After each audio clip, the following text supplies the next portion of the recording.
Ընտրությունների արդյունքների հետ համաձայն չի ուժեղ Հայաստան դաշինքի առաջնորդ Սամվել Կարապետյանը։ Նա մտադիր է առաջիկայում ընդդիմադիր դաշտում ձևավորել համախմբում, որի գլխավոր նպատակը Փաշինյանի հեռացումն ու պետության հիմքերը պահպանելը կլինի։ Կարապետյանը ընդգծել է, որ իրենք չեն տրվելու պրովոկացիաների եւ շարժվելու են յուրաքանչյուր քայլ ճիշտ գնահատելով։ Նա շեշտել է, որ ընդդիմությունը մտադիր է պայքարել հիմնվելով քաղաքական նոր գործիքակազմի վրա։ Շուտով մենք միասին բոլոր ընդդիմադիր ուժերով կհրավիրենք հանրահավաք, որը ես ցանկանում եմ կոչենք ուժեղ եւ վստահելի հանրահավաք, քանի որ միայն այդ դեպքում մենք կկարողանանք ռեալ մեր ժողովրդի աջակցությունը ստանալ այդ հանրահավաքին։ Անդրադառնալով միջազգային դերակատարներին եւ արտաքին քաղաքական վեկտորին, Կարապետյանը նշել է, որ Հայաստանը չպետք է վերածվի աշխարհաքաղաքական հակասությունների կիզակետի։ Նա ընդգծել է, որ ընդդիմության պայքարը կրելու է համակարգված բնույթ առանց էմոցիաներին տրվելու։ Ռուսաստանն էլ է հաղթել, որովհետեւ Ռուսաստանը մինչեւ հիմա մեզ վերաբերվում էր որպես դաշնակից պետություն եւ համբերությամբ նայում էր մեր արած բոլոր հակառուսական փոքր քայլերին։ Այս ընտրություններով Ռուսաստանը ստացավ հնարավորություն իր ուժը ցույց տալու։ Եվ մենք արդեն տեսնում ենք, որ այդ process-ը սկսել է։ Մենք չպետք է թույլ տայինք Հայաստանը դարձնեինք հակառուսական կենտրոն, ինքը եվրոպացիներին կարողացավ վաճառել հակառուսականությունը։ Ես չեմ հավատում, որ եվրոպական մի երկիր կամ մի եվրոպական արժեքների մեջ ինքը տեղավորվում է, բայց ինքը հասկանալով ստեղծված իրավիճակը Ռուսաստանի եւ այդ պետությունների միջև կարողացավ վաճառել հակառուսականությունը եվրոպացիներին։ Կարապետյանը կոչ է արել նաև քննադատելուց ու խորհուրդներ տալու փոխարեն միանալ ընդդիմության համախմբմանը։ Շատ խորհուրդներ մեզ չտան, թող գան միանան մեր պայքարին, բոլորը այդ պայքարի մեջ տեղ ունեն, իրենց լավ մտքերը արտահայտեն, լսեն հակառակ կարծիքները եւ բոլորը չքննադատեն 21 թվի Քոչարյանին կամ 26 թվականի Կարապետյանին, մենք բաց ենք պայքարի համար, ցանկություն ունենք մեծ համախմբում ունենանք։ Դատարանը Բագրատ Սրբազանի խափանման միջոց տնային կալանքը երկարաձգել է եւս 3 ամիս ժամկետով։ Դատավոր Կարեն Ֆարխոյանը հիմնավոր է համարել դատախազի փաստարկները, անտեսելով պաշտպանական կողմի պահանջը դադարեցնել ապօրինի հետապնդումը։ Ինքը Սրբազանը կտրուկ հերքել է ահաբեկչության հետ առնչվող կասկածները եւ քրեական գործը որակել որպես իշխանությունների վախի դրսեւորում։ Որոշման մեջ դատարանը ներառել է միայն մեկ արտոնություն, թույլատրելով հոգեվորականին ամեն կիրակի մեկնել Էջմիածին պատարագի մասնակցելու համար։ Ելույթի վերջում Բագրատ Սրբազանը պահանջել է ազատ արձակել նաև արքեպիսկոպոս Միքայել Աճապահյանին։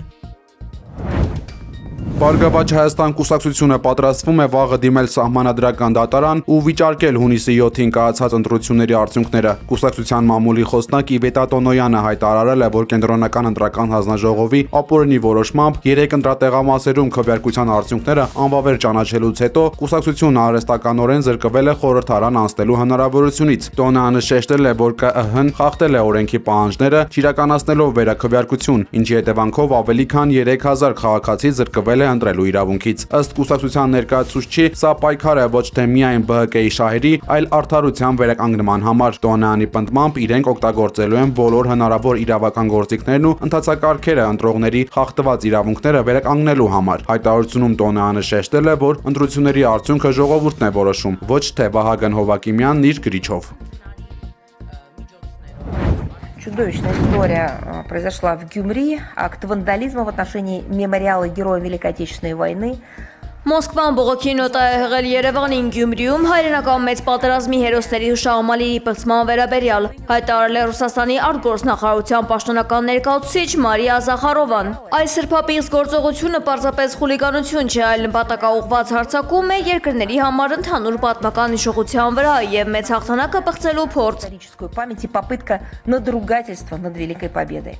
Իհարկե մենք բողոքի նոտա ենք հղել հայկական կողմին, նշել է դիվանագետը։ Նրա խոսքով զարմանալի է, որ Հայաստանի իշխանությունները հուշարձանի պղծումը վճռականորեն դատապարտելու կամ գոնե հստակ դիրքորոշում հայտնելու փոխարեն որոշել են լռել, ինչը դառնում է ավանդույթ։ Որպես օրինակ նա մեջբերել է Վլադիմիր Զելենսկու Երևանում արված հայտարարությունները, որոնց Հայաստանը եւս չի արձագանքել։ Զախարովան շեշտել է, որ փորձը ցույց է տալիս, որ նախնիների հիշատակը ոտնահարել է եւ հուշարձանների դեմ պայքարել է Եվրամիության հետ մերձեցման անբաժանելի մասն է, իսկ երբեմն նույնիսկ անհրաժեշտ պայման։ Ավելի վաղ Հայաստանի ներքին գործերի նախարարությունը հայտնել էր, որ ձերբակալվել է հուշահամալիրը պղծած տղամարդը, որը խոստովանել է իր արարքը։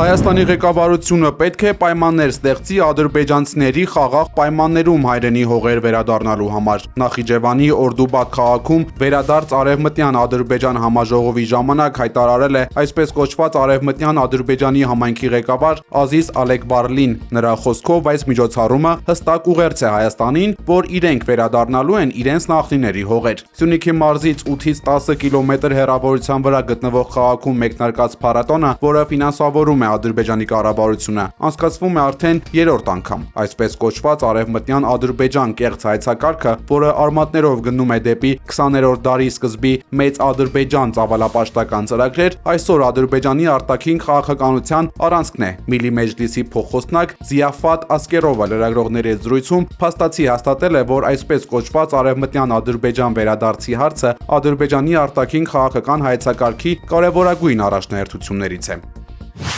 Այս ամենի ֆոնին պաշտոնական Երևանը շարունակում է հայտարարել, որ փակում է Արցախահայերի վերադարձի թեման։ Ի հակադրություն սրան, Բաքուն նոր ավելի վտանգավոր ճակատ է բացել։ Ամեն ինչ սկսվել է դպրոցական նստարանից։ 2024 թվականի ապրիլին Ադրբեջանի դպրոցականները մասնակցում էին վերադարձ արևմտյան Ադրբեջան կեղծ թեմայով համապետական օլիմպիադայի։ Հետո բանը հասավ նրան, որ Ադրբեջանի պետական մանկավարժական համալսարանում բացվեց հատուկ կենտրոն, այդ հորինված թեման դասավանդող հմուտ մանկավարժներ պատրաստելու համար։ Սա Իլհամ Ալիևի հանձնարարությամբ ընդունված պետական ծրագիր է։ Սակայն Բաքուն չի սահմանափակվել սարքած այս թեման իր քաղաքացիներին հրամցնելով։ Ալիևը այն տեղափոխել է միջազգային բարձրագույն ատյաններ։ ՄԱԿ-ի գլխավոր ասամբլեային եւ անվտանգության խորհրդին ուղարկված փաստաթղթերում Ադրբեջանը գրել է, թե այսպես կոչված արևմտյան Ադրբեջանի վերադարձը մարդու իրավունքների գերակայության անհրաժեշտ պայման է։ Երևանում այս հռետորաբանությունը հաճախ մեկնաբանվում է որպես ներքին սպառման քարոզչություն։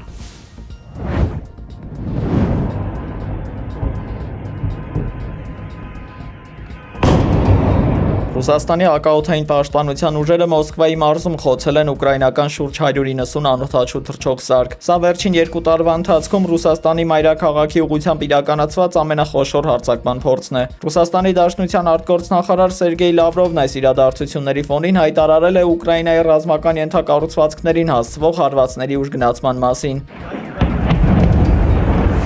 Ըստ նախարարի ռուսական զինուժն այսուհետ պարբերաբար եւ զանգվածային կերպով թիրախավորելու է Ուկրաինայի մարտունակությունն ապահովող օբյեկտները։ Վլադիմիր Պուտինը նման հրահանգ է արձակել Կիևի գործողություններին ի պատասխան։ Լավրովը կասկածի տակ է դնում միայն դիվանագիտական հայտարարությունների արդյունավետությունը եւ պահանջում է գործնական պատասխան քայլեր։ Ռուսական կողմը պնդում է, թե գերագույն հրամանատարի առաջադրանքն արդեն իսկ իրականացվում է անշեղորեն։